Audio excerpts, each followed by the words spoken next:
Hello, everybody. How you doing? I'm going to talk about, me, myself, the House of Omni, and how I got started in the ballroom community. Well, first of all, I'd like to give accreditation to Thomas Omni, who sat in my living room back in 1979 and said, "We're going to start a house." I had no idea what that was. I was a little familiar on the in regards to the balls, but I wasn't really sure exactly what my role would be. Well, Thomas Omni Baker was the founder, and he made me the father of the House of Omni. And so in 1980, we began our little ride through the ballroom community.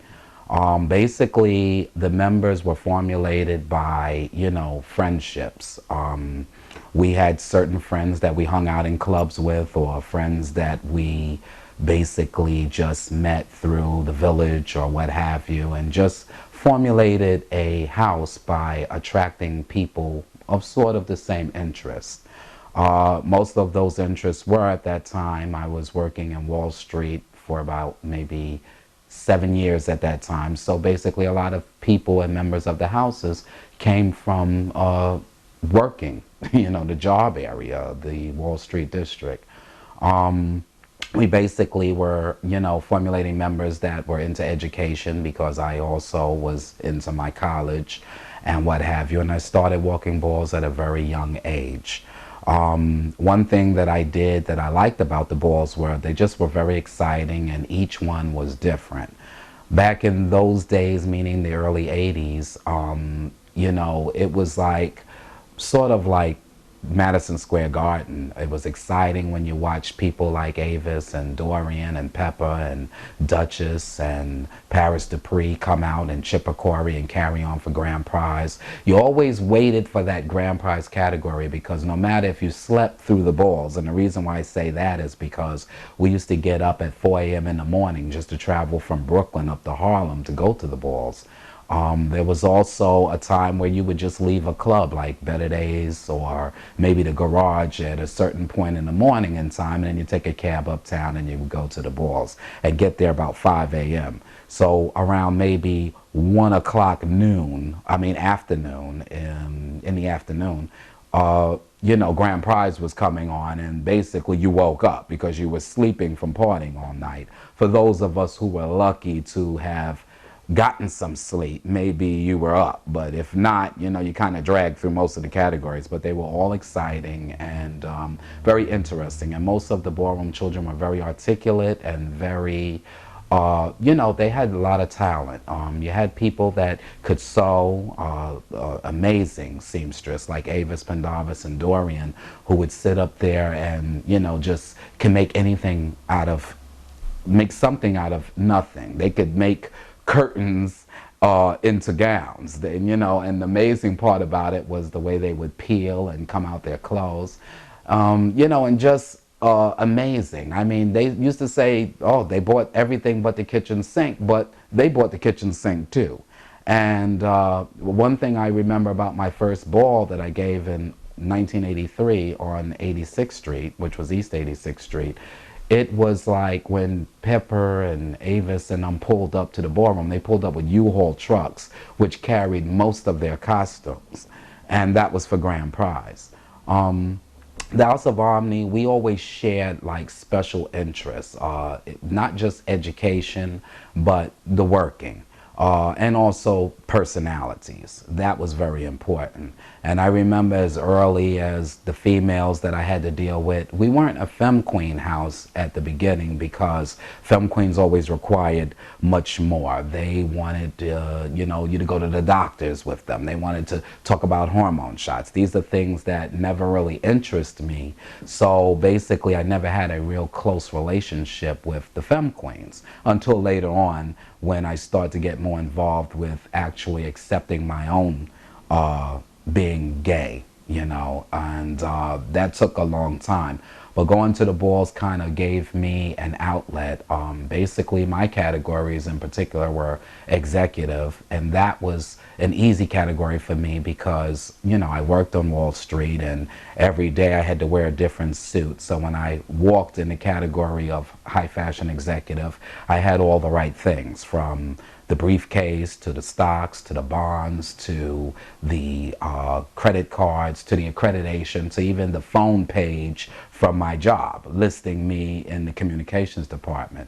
I worked for various brokerage firms, which gave me a sort of reason why I walked executive. I also dipped and dabbed in the category of face, but I'd like to say there's one thing phenomenal that most people don't know about me per se, that when I first started, my first trophy was Butch, Queen, and Drag, and then my trophy after that was Realness, Butch, Queen, Realness, and the third trophy was Best Dressed Man. Now, back in the day, Best Dressed Man was a category for heterosexual guys to walk, and basically I accomplished a feat that was very impossible, you know, which was being up in drag, a woman first, then coming back and winning, calling myself Realness, which, by the way, I must add, Crystal LaBeija, one of the icons of all times, was one of the judges, and she is the one who determined me winning grand prize for Realness.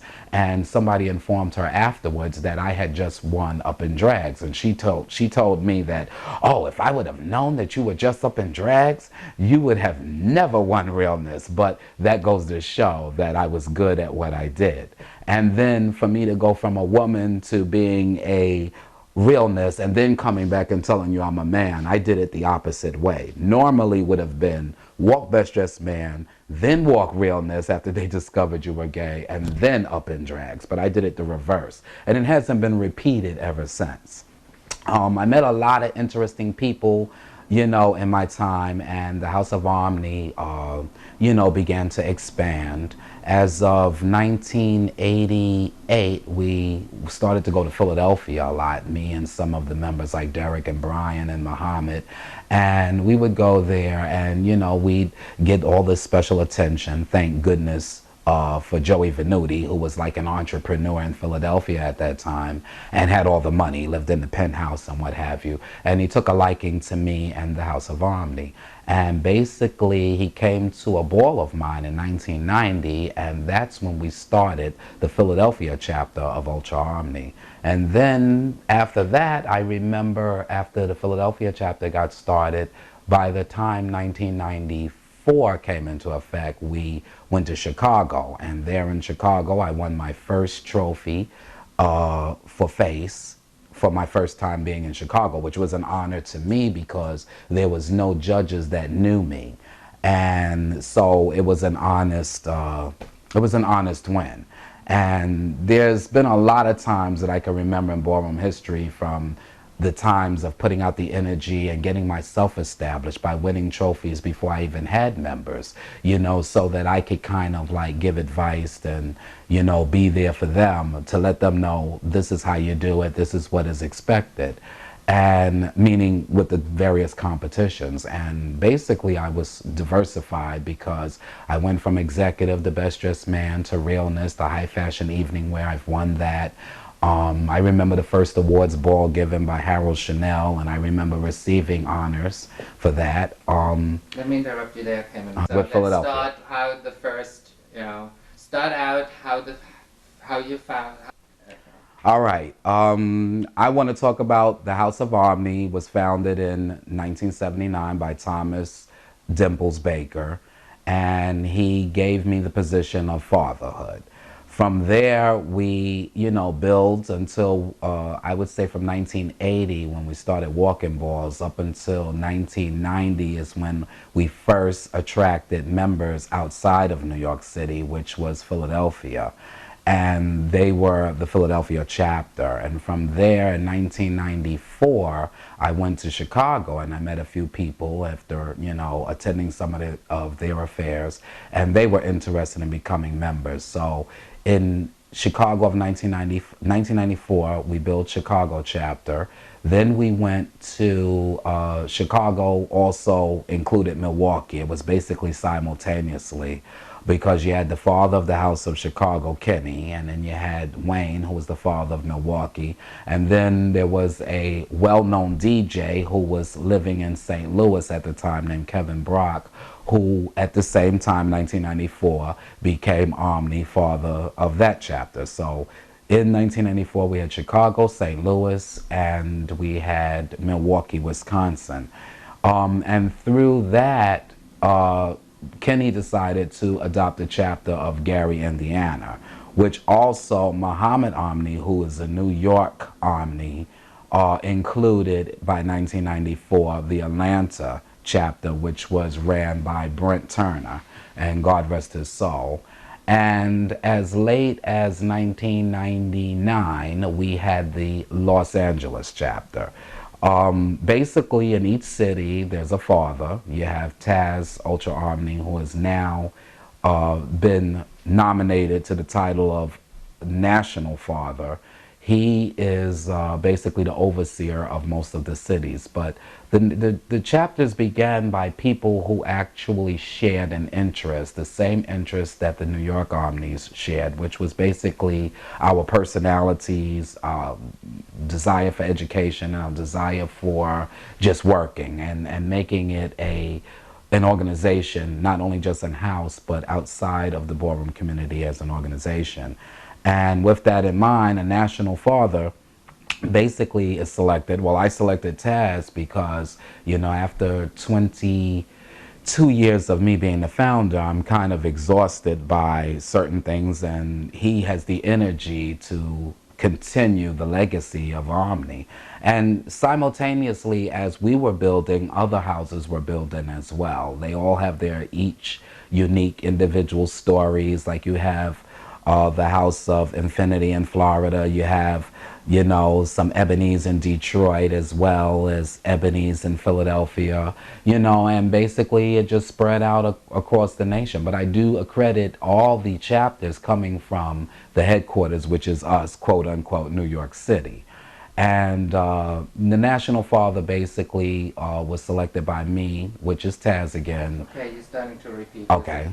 Okay, and the National Father was selected because of the fact that he had the motivation, the determination, and the energy not only to oversee what was going on in his particular city, but to oversee what's going on across the nation and keep in touch with everyone and keep everyone well informed. And also him being status quo by winning many trophies and many awards at the major awards balls, and giving balls himself, and at such a short period of time, within 3 years, my particular National Father has really accomplished a great deal.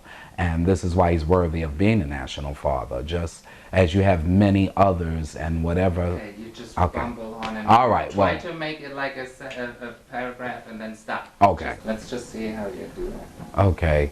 Well, one of the things that I like most about being an educator is that when I'm on a microphone at a ball, I'm basically always trying to educate the children on the past, the present, and the future. Just keeping them aware of what's going on in the community as far as their health is concerned, keeping people's names alive that actually made these categories, the pioneers of these categories, people and information that they should know.